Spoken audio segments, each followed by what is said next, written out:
Ողջույն։ Թշնամի երկրների բանակցությունները միշտ շատ դժվար են, ծանր, անկանխատեսելի։ Երբ օրինակ բանակցությունների են գնում ԱՄՆ-ն ու Իրանը, կա անհամբերություն, ինչով կավարտվի, հոչի ձախողվի, հնարավոր է չպայմանավորվեն, սրվի ու սկսի մեծ պատերազմ։ Նախապես մեզանից ոչ մեկ չգիտի ելքը, բանակցությունների մասնակիցներն էլ չգիտեն, տարբեր սցենարների պատրաստ գնում են։ Երբ բանակցությունների սեղանի շուրջ նստում են Ռուսաստանը եւ Ուկրաինան, նախապես հայտնի չէ, ինչ է լինելու։ Թուրքիայում բանակցություններից մի քիչ հույս կար հրադադարի, բայց արդյունք չունեցավ։ Կրկնում եմ, թշնամիների բանակցությունները անկանխատեսելի են, բայց բացի մի դեպքից, երբ բանակցողը Փաշինյանը չէ։ Իսկ երբ սա է բանակցում, մենք արդեն գիտենք, որ ցանկացած պարագայում հօգուտ Հայաստանի այն չի լինելու։ Նիկոլը մեկնել է Ստամբուլ, ինչպես շատերն են հեգնում, մերձավորի մոտ, իր տուն, գնայել չգա եւ այլն։ Բանակցային օրակարգը չեն բացահայտում, բայց մենք հո գիտենք, թե ինչ են պահանջում Ադրբեջանը եւ Թուրքիան, ու գիտենք, թե նրանց պահանջներին որքան հարգանքով ու պատրաստականությամբ է վերաբերում Նիկոլ Փաշինյանը։ Կա մի հոգի, որ մտածում է, թե Թուրքիայի հետ բանակցությունների արդյունքները լինելու են Հայաստանի օգտին։ Կանխատեսելի էր նաև, որ նախապես Թուրքիա այցելեց Ադրբեջանի նախագահը, կրկին խոսեցին Արցախի հարցում համատեղ գործած լինելու մասին։ Ալիևի այցը հերթական մեսիջն էր, որ ինչ էլ քննարկեն, գերակայելու է Ադրբեջանի շահը, որին երբեք Թուրքիան չի դավաճանի։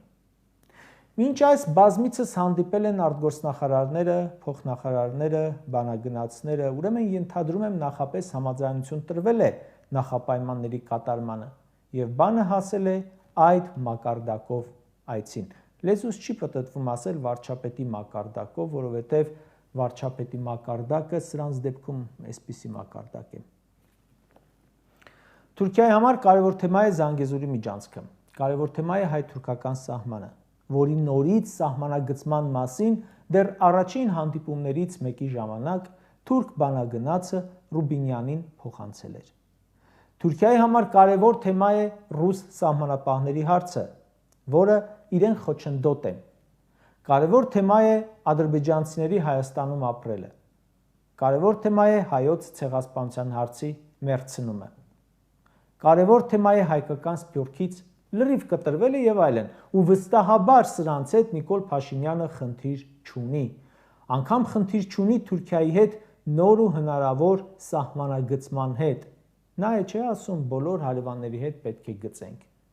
Սրանցից բոլորը ի վնաս մեզ են, բայց այդ դեպքում ինչու է Նիկոլը գնում։ Որովհետև որևէ այլ երկրում եւ հատկապես Հայաստանում չունենալով աջակցություն իր իշխանության պահպանման երաշխավոր համարում է մեր թշնամի երկրներին։ Իսկ որ նրանք ամեն քայլի կդիմեն Նիկոլի իշխանությունը եւ դրանով պայմանավորված իրենց երջանկությունը երկարաձգելու համար, պարզից էլ պարզ է։ Չկասկածենք, որ եւս մեկ ժամկետ իշխանությունը պահելու համար այս թվարկածը սաղ զիջումները անի։ Սրանց համար իշխանության ղեկին գտնվելու մեկ օրն էլ է կարևոր։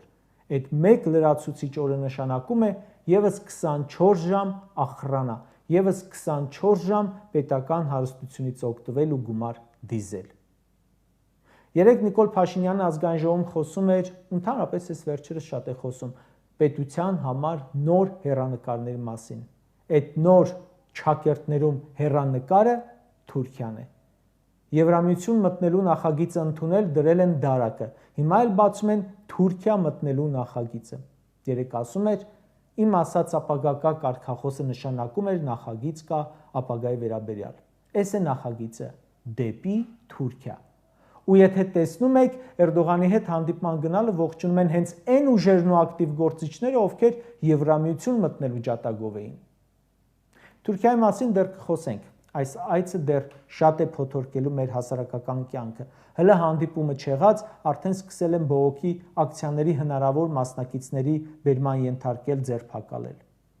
Ուզում եմ անդրադառնալ Փաշինյանի երեկվա ելույթին ազգային ժողովի ամբիոնից։ Զարմանալի էր, որ Նիկոլ Փաշինյանը բյուջեի 2024 թվականի կատարողականը ներկայացնելիս հիմնական մասը ուղղեց եկեղեցուն քննադատելուն, բայց չէ որ սա 24 թվականի կատարողական էր, դուք 24-ին այդքան չեք հարձակվել եկեղեցու վրա, դա պետք է ներկայացնեիր 25 թվականի կատարողականի ժամանակ։ Խոսում էր եկեղեցականի բարոյականությունից։ Գիտեք, Նիկոլ Փաշինյանը Հայաստանում ամենավերջին մարդն է, որ իրավունք ունի բարոյականությունից խոսելու։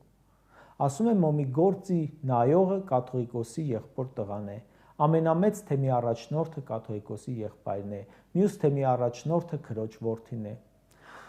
Հայ առաքելական եկեղեցին ասում է բռնազավթված է մի կլանի կողմից։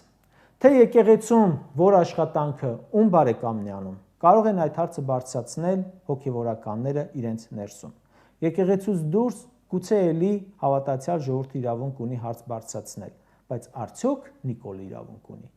Նա թվարկել է 3 հոգու մասին՝ կաթողիկոսի եղբոր տղայի, քրոջ տղայի եւ եղբոր մասին։ 3 հոգու։ Քանի հոգու թվարկեմ Նիկոլի կլանից, որ բազմել է պետական աթոռներին։ Աներձակը դեպուտատ է, եղբոր տղան դեպուտատ էր, Քավորը մարզպետ է, Քավորի եղբայրը դեպուտատ է, Սանիկը նախարար է, մանկապարտեզի ընկերը նախարար էր, կինը պետության մեջ թիվ 1 հիմնադրամն է ղեկավարում, եղբայրը իր շնորհիվ 100 տեղ տնօրեն է աշխատում։ Դու Նիկոլ, արդյոք իրավունք ունես խոսելու, թե ում բարեկամը որտեղ է։ Ավետարանում ասում է. թող առաջինը քարը նետի նա, ով անմեղ է։ Մեր մոտ առաջին քարը նետում է մարդ, որը ինքը ենթակա է քարկոծման։ Պետությունն ու եկեղեցին անջատ կառույցներ են։ Դու սաղ պետական ապարատը լցրել ես ձերոնցով ու ասում ես, ահա եկեղեցու աչքի փուշը։ Բա քո աչքի գերանները։ Կրկնում եմ, եկեղեցում ինչ խնդիր կա, չկա, թող հոգևորականները բարձրաձայնեն։ Իրանք իրար մեջ լուծում տան։ Ամբողջ աշխարհում է այդպես։ Այդ գործերի մեջ դրսից մարդ չի մեջամտում։ Ես մի արխիվային ֆայլ ունեմ, անունը դրել եմ Ազգուտակով պաշտոնյա։ Ինֆորմացիաները հավաքում եմ 2018 թվականի մայիսի 9-ից սկսած, որ մի ԿՊԱ-կանը, հարազատը, բարեկամը, ընկերը, զոքանչը, հարսը նշանակվել է պաշտոնի, հավաքել եմ այդ ֆայլի մեջ։ Գիտեք, ծավալը քանի էջ է։ Այս պահին 1800 էջ։ Ասում է կաթողիկոսի եղբոր տղան Մոմի բիզնես նայողն է։ Ինձ կարող ես բացատրել, թե որ բիզնեսի նայողն է աներձակդ, որը մինչև 2018 թվականը Սառնարանում մկներ էին բույն դրել, իսկ իշխանության 7-րդ տարում 8-րդ տունն է հայտարարագրել։ Որ բիզնեսի նայողն է դեպուտատ աներձակդ։ Նիկոլի երեկվա ելույթը բոլորովին չէր տարբերվում պոպուլիզմով, ստով, ատելությամբ լի նախորդ ելույթներից։ Ուղղակի հիմա շատ ավելի բացահայտ է իր դավաճանության մասին ասում։ Ասում է. Հայաստանը լիարժեք դարձել է 2022 թվականի հոկտեմբերի 6-ից, երբ ճանաչեց Ադրբեջանի տարածքային ամբողջականությունը, ներառյալ Արցախը, ներառյալ Կիրանցը, ներառյալ մի շարք բնակավայրեր Հայաստանից։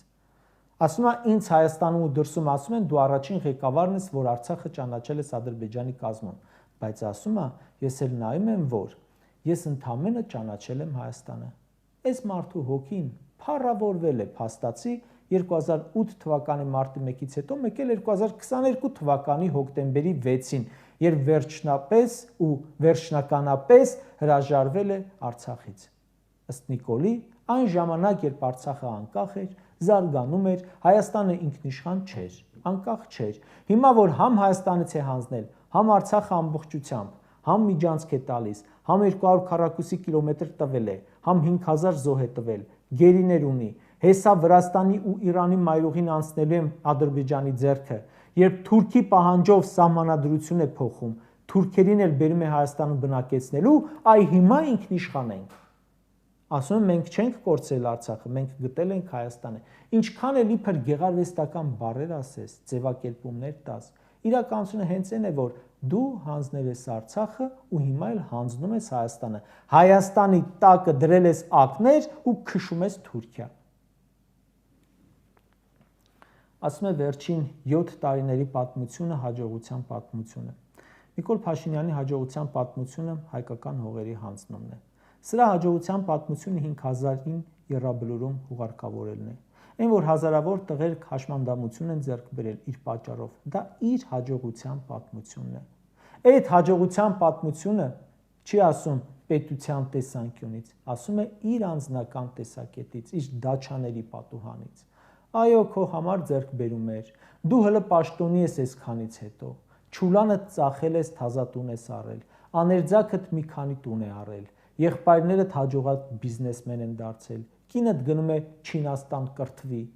դու անձնական հաջողություններ ունես ու բոլորը մեր պետության անհաջողությունների, ողբերգությունների գնով։ Կարճ ասած, Նիկոլ Փաշինյանի խորհրդանի ամբիոնից ելույթում մենակ մեր ժողովրդին, հայ ժողովրդին կապող մի բան կար՝ լեզուն, հայերեն էր խոսում։ Մնացած բոլոր իր ասածները հակահայկական, հակապետական, հակաժողովրդական խոսքեր էին, գործողությունները խոսքերից էլ ավելի հակապետական, կրկնում եմ, մենակ լեզուն էր հայկական։ Չնայած հայերեն խոսելը հայկականության հետ ինչքան կապ ունի։ Ադրբեջանում էլ հայերեն խոսացողներ կան ու Հայաստանում էլ լիքը հայերեն խոսողներ կան, որոնք թուրքի ագենտ են, չկասկածեք։